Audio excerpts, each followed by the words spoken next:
قبرص فتح ہوا. البدایہ والنہایہ میں لکھا ہے جس وقت قبرص فتح ہوا حضرت ابو درداء رونے لگے. بہت زیادہ مال ملا. قبرص والوں کی عورتیں بیویاں قیدی بنا لی گئیں. حضرت جبیر بن نفیر نے کہا ابو درداء آج تو دن بڑا ہنسنے کا ہے کہ رب ذوالجلال نے ہمیں کتنی بڑی شان عطا فرمائی ہے کہ آج اسلام کو عزت ملی اور اہل اسلام کو بھی عزت ملی اور تم رو رہے ہو. یہ کوئی رونے کا دن تو نہیں. فرمایا سوچو وہی ہاکا تو تباہ ہو جائے. میرے رونے پہ تو نے تنقید کی. میں سمجھتا ہوں آج کا دن عزت کا ہے, اسلام کو بھی عزت ملی ہے, مگر میں روتا اس لیے ہوں کہ یہ لوگ ذلیل کیوں ہوئے ہیں. ہم نے جن کو پنجروں میں بند کر دیا, ہم نے جن کے گھروں پہ قبضہ کر لیا. ان ھذہ کانت امۃ قاہرہ, یہ تو بڑی مضبوط قوم تھی, ان کی اپنی حکومت تھی, یہ تو یہاں کسی کو پر نہیں مارنے دیتی تھی, لیکن آج ہے ہماری تلواروں کے نیچے آ گئے ہیں. میں روتا اس لیے ہوں کہ کہیں مسلم امہ بھی یوں نہ بن جائے. میں اس لیے روتا ہوں آج کے حالات. مجھے لگتا ہے کہ حضرت ابو درداء کو تورا بورا کی پہاڑیوں سے دھواں نکلتا نظر آ رہا تھا. حضرت ابو درداء کو نبیوں کی سرزمین عراق بارود میں ناتا نظر آ رہا تھا. حضرت ابو درداء کو کشمیر کی بیٹی کی لٹتی عزت نظر آ رہی تھی. حضرت ابو درداء کو جلتا ہوا پاکستان نظر آ رہا تھا.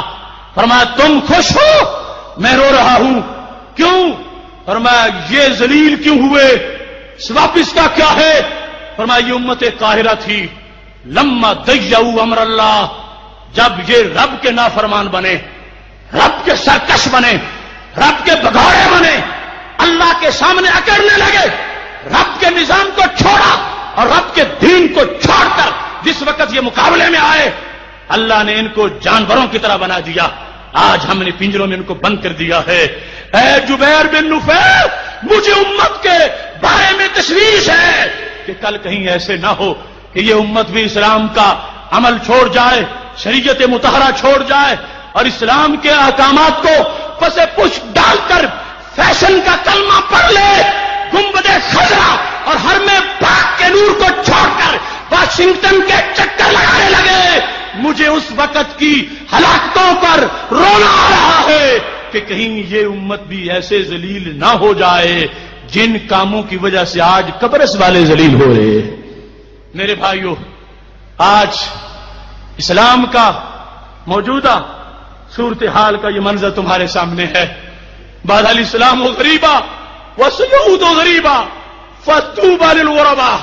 میرے محبوب علیہ السلام نے فرمایا تھا جب یہ اسلام چلا تھا اجنبی تھا, پردیسی تھا, اس کے ماننے والوں کو باندھ باندھ کے رسیوں میں مارا جاتا تھا.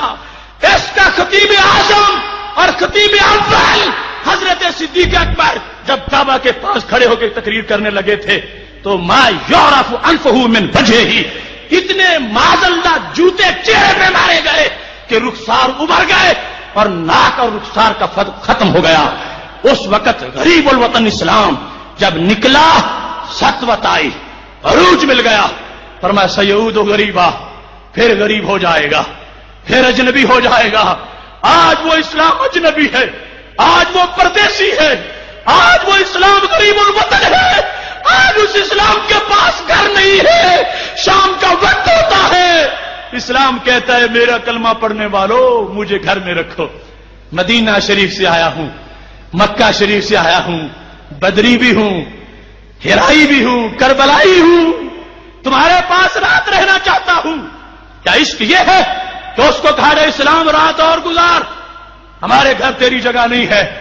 تو کل اسلام بھی نہیں پوچھے گا اے ملت کے سپوتوں, اے داتا کے دیوانوں, ادارہ صراط مستقیم یہ چاہتا ہے کہ آج اسلام کو گھر دیا جائے, اسلام کو دل دیا جائے, اسلام کو دماغ دیا جائے, اسلام کے لیے اپنا گھر پیش کیا جائے, اسلام کو یہ باور کرایا جائے تو جی بھر کے ہمارے گھر رہ. وی سی آر نہیں چلے گا, ڈش نہیں چلے گی, میوزک نہیں ہوگی, سودی کاروبار کا لقمہ نہیں ہوگا, نماز قضا نہیں ہوگی. یہ باور کراؤ گے اسلام گھر میں رہے گا. اگر ایسا نہیں تو پھر اسلام شکایت کرتا رہے گا کہ کون تھے میرے ماننے والے اور کون تھے میرے متوالے، مجھے چھوڑ کے وہ کہاں چلے گئے ہیں۔ اس واسطے یہ سب سے بڑا اس وقت ہمارے لیے چیلنج ہے، یہ پڑھنا پڑھانا مدارس میں اور عوام تک اس بات کو پہنچانا اس مقصد کے لیے ہے کہ دین کو گھر دیا جائے اور دین کو آباد کیا جائے۔ اور میں اس دہلیز پہ بیٹھے ہوئے اس بات کی طرف بھی آپ کو توجہ دلانا چاہتا ہوں، ہمیں اپنی توانائی اور ہمیں اپنی جو صلاحیتیں ہیں ان کو جانب سمت میں رکھنا چاہیے۔ محفل نعت میں جو خرافات کو داخل کیا جا رہا ہے وہ ہمارے دشمن داخل کر رہے ہیں تاکہ نعت شریف کو معاذ اللہ کا المجرا کہنے میں ان کے پاس دلیلیں موجود ہوں کہ دیکھو کیا ہو رہا ہے۔ یہ مزارات پر بھنگڑے ڈالنے والے اور دھمالے ڈالنے والے اور بھنگے پینے والے یہ اس مسلک کے دشمن ہیں جو غیروں کو دلیلیں فراہم کرنا چاہتے ہیں اور غیروں کے بھیجے ہوئے ہیں تاکہ یہ مقدس آستانے کہ جس خاک کے ذروں سے شرمندہ ستارے، اس خاک میں پوشیدہ ہے وہ صاحب اسرار، ایسی پاک جگہوں پر ان لوگوں کو چھوڑ کے معاذ اللہ ان آستانوں کو بدنام کروانے کی کوشش کی جا رہی ہے۔ ادارہ صراط مستقیم یہ چاہتا ہے کہ ہر مرکز، ہر درگاہ، اس کے جو متولی ہیں اور اس کی جو ذمہ داری جن لوگوں کے پاس ہے، یہ ان کی ڈیوٹی ہے، وہاں سے ملنگوں کو ہٹائیں اور وہ مقدس آستانے جہاں پر رحمتوں کا نزول ہوتا ہے، جہاں پر فرشتوں کی جماعتیں آتی ہیں۔ فرشتے تو میرے محبوب علیہ السلام نے کہا تھا جو شخص بسل کھا لے میری مسجد میں نہ آئے، کیوں؟ فرمایا ان الملائکۃ تتعذى ما يتعذى منه الانسان، فرمایا جس سے بندے کو نفرت ہے اس سے فرشتے کو بھی نفرت ہے، لہذا کوئی ایسی چیز کھا کے میری مسجد میں نہ آئے۔ جو ساری دنیا کو مسجد میں بلانے کے لیے آئے تھے انہوں نے روکا کہ ایسے مقام پر فرشتوں کو تکلیف ہوتی ہے۔ یہاں اہل سنت کے روشن ضمیر سجادہ نشین یقیناً اس کے عمل پیرا ہے، لیکن جہاں جہاں سستی ہو رہی ہے اور جہاں جہاں اوقاف موجود ہے اور اوقاف اس بات کی طرف توجہ نہیں کر رہا، انہیں سوچنا چاہیے کہ یہ ہماری درگاہیں ہیں، یہاں سے ہماری بیٹریاں چارج ہوتی ہیں اور یہاں رحمتوں کا نزول ہوتا ہے۔ کوئی ایسا کام نہ ہو جس سے فرشتوں کو تکلیف ہو، جس سے انسانوں کو تکلیف ہو۔ ان کو بھنگیوں سے پاک کیا جائے اور ان کو ہر طرح کے وہ لوفر لوگ جو دوسرے تشیع کی چراگاہوں سے نکل کر ہمارے ان مقامات پہ قبضے جمانا چاہتے ہیں ان کو دور کیا جائے۔ بالخصوص حضرت داتا گنج بخش اجمیری کی دہلیز جہاں پر قادیانیوں جیسے لوگ بھی آ کر معاذ اللہ اپنی سرگرمیاں بڑھا رہے ہیں، ایسے تمام لوٹوں پر اور ایسے تمام مردودوں پر مکمل پابندی ہونی چاہیے۔ اور جتنے بھی جس لحاظ سے بھی خرافات داخل کیے جا رہے ہیں ہر لحاظ سے احتساب ضروری ہے۔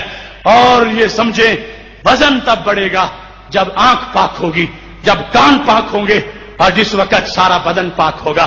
آج کا وہ نوجوان جو میوزک کے نشے میں دھت ہے، جس کی آنکھ گندی ہو چکی ہے، اس کو سوچنا چاہیے۔ نبی علیہ السلام نے فرمایا ہے کل عین زانیہ، ہر آنکھ جو یوں اٹھتی ہے وہ بدکار ہوتی ہے۔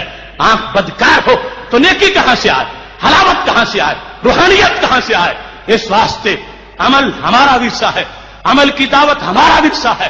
یہ میوزک اور گانے بجانے کو روکنا یہ حضرت مجدد الفسانی اور یہ علماء حق کی شروع سے تحریک ہے۔ تقدس اور تقویٰ کی اذانیں پڑھنا یہ ہمارے بدر و حنین سے چلنے والے وہ نغمے ہیں جن پر آج ہمیں قائم ہونا ہے۔ اس واسطے صحت عقیدہ کے ساتھ پوری عملی حیثیت کو استوار کرنا، اجاگر کرنا اور ساری خرافات کے مقابلے میں ڈٹ کے مقابلہ کرنا یہ ہمارا مشن ہے۔ اور یہ تمام علماء و مشائخ اس کی تائید میں بیٹھے ہوئے ہیں اور یہ تمام اصحاب اس بات پر متفق ہیں، لہذا ہم نہ تو کسی کو اپنے مسلک کی بولی لگانے دیں گے اور نہ کسی کے خود ساختہ اجتہاد کی بھیٹ اس مسلک کو چڑھنے دیں گے اور نہ ہی کسی بدعمل کو اس مسلک کا سوداگر بننے دیں گے۔ یہ ورثہ ہے ان اسلاف کا اور انشاءاللہ ان کی بتائی ہوئی طریقت اور شریعت کے مطابق اس پہ ہمیشہ پہرا دیا جائے گا۔ محتشم سامعین حضرات، بات بڑی لمبی ہو گئی، اپنی بات کو اس بات پہ ختم کرتا ہوں۔ اٹھو میری ملت کے سپوتوں کو جگا دو، بارش میں بھی سوئے ہوئے آہو کو اٹھا دو، خطرہ ہے حلالی نہ کہلائیں صلیبی، اس فتنے کی چنگاری کو تھوکوں سے بجھا دو۔ ایوان جو کرتا ہے تیرے ایمان پہ حملے، اس فسق کے اڈے کی بنیادیں ہلا دو، خربوز پہ پہرے کا اگر حقدار ہے گیدڑ تو مالی کو بھی جینے کا کوئی دستور بتا دو. حق بات بتانے سے الرجی ماجون مدینہ کی اسے ایک ڈوز کھلا دو. آصف کہے تجھ سے یہ پیغام محبت، اس ملک کی بگڑی کو قرآن سے بنا دو. ہماری